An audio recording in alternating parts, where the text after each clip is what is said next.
बच्चों, आज हम सीखेंगे ओ की मात्रा। बच्चों, ये है ओ की मात्रा का चिन्ह। ठीक है, ओ की मात्रा हम इस तरह से बनाते हैं, एक स्टैंडिंग लाइन, उसके ऊपर एक स्लैंटिंग लाइन और ऊपर से थोड़ा सा कर्व। ये है ओ की मात्रा। ठीक है, जब हम इसे बोलते हैं तो इसका साउंड किस तरह से आता है? इसका साउंड इंग्लिश लेटर ओ की तरह आता है। ठीक है बच्चों, अब यहाँ देखिए, क जोड़ ओ की मात्रा क्या बन गया? को। ख जोड़ ओ की मात्रा खो। ग जोड़ ओ की मात्रा गो। घ जोड़ ओ की मात्रा घो। च जोड़ ओ की मात्रा चो। ढ जोड़ ओ की मात्रा ढो। त जोड़ ओ की मात्रा तो। बच्चों, अब हम ओ की मात्रा वाले शब्द बनाएंगे। सबसे पहले हम को से बनाते हैं। को में अगर ट लगा दें तो क्या बन जाएगा? कोट। खो में अगर ज लगा दें तो क्या बन जाएगा? खोज। गो में अगर ल जोड़ दें तो क्या बन जाएगा? गोल। घो में अगर ल लगा देते हैं तो हमारा शब्द बन जाएगा घोल।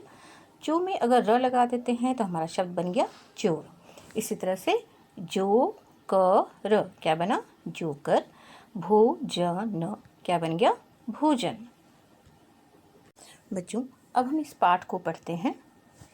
ये है ओ, इस तरह से हम ओ लिखते हैं और ये है ओ की मात्रा।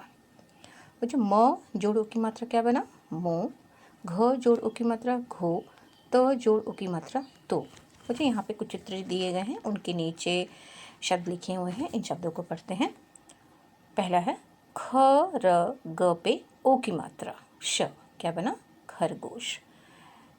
त पे ओ की मात्रा त आ, यहाँ पे त पे आ की मात्रा दी गई है तो हमारा शब्द क्या बन गया? तोता। घ पे ओ की मात्रा घो। ड़ पे आ की मात्रा घोड़ा। म पे ओ की मात्रा र मोर।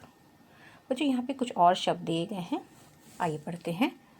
चोर, मोर, शोर, छोटा, मोटा, कोट, चोट, नोट, गोला, भोला, चोटी, छोटी, रोटी, थोड़ा, घोड़ा, मोहन, सोहन, गोपाल,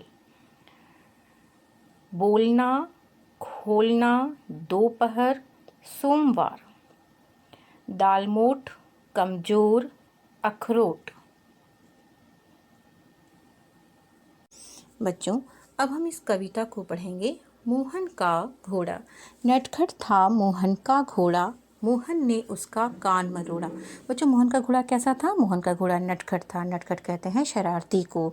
तो मोहन का घोड़ा नटखट था, शरारती था, इसलिए मोहन ने क्या किया? मोहन ने अपने घोड़े का कान मरोड़ दिया। लेकर भागा वन की ओर, केऊ केऊ का करता शोर। अब मोहन का घोड़ा मोहन को लेकर कहाँ भागा? वन की ओर। बच्चों, वन कहते हैं जंगल को। मोहन का घोड़ा शोर मचाते हुए मोहन को वन की ओर ले गया। उधर नाचता था एक मोर, पेड़ पर सोता था एक तोता। उधर जंगल में मोर नाच रहा था और पेड़ पर तोता सो रहा था। असर शोर का कुछ ना होता, और पेड़ पर तोता सो रहा था और मोर भी नाच रहा था, लेकिन इन दोनों पे घोड़े के शोर का कोई असर नहीं होता। धोबी मैले कपड़े धोता। बच्चों, धोबी क्या करता है? धोबी कपड़े धोता है। तो यहाँ धोबी क्या कर रहा था? धोबी मैले यानी गंदे कपड़े धो रहा था। हाथ में उसके मोटा सोंटा। हाथ में उसके क्या था? मोटा सोंटा। बच्चों, मोटा सोंटा, सोंटा कहते हैं डंडे को। ठीक है, तो वो धोबी के हाथ में एक मोटा डंडा था। घोड़ा देखता जब भी सोंटा। घोड़ा जब भी सोंटे को देखता यानी डंडे को देखता तो क्या करता? चुप होकर वह बोझा ढोता। घोड़ा जब भी डंडे को देखता वह चुप हो जाता और चुपचाप बोझा ढोने लगता। मोहन ने फिर पकड़ी डोर, लेकर जाता घर की ओर।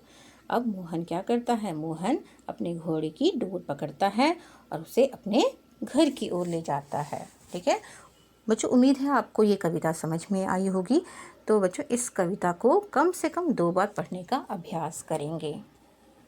बच्चों, और जो ये सारे शब्द दिए गए हैं ओ की मात्रा से, इन शब्दों को भी आप पढ़ने का अभ्यास करेंगे।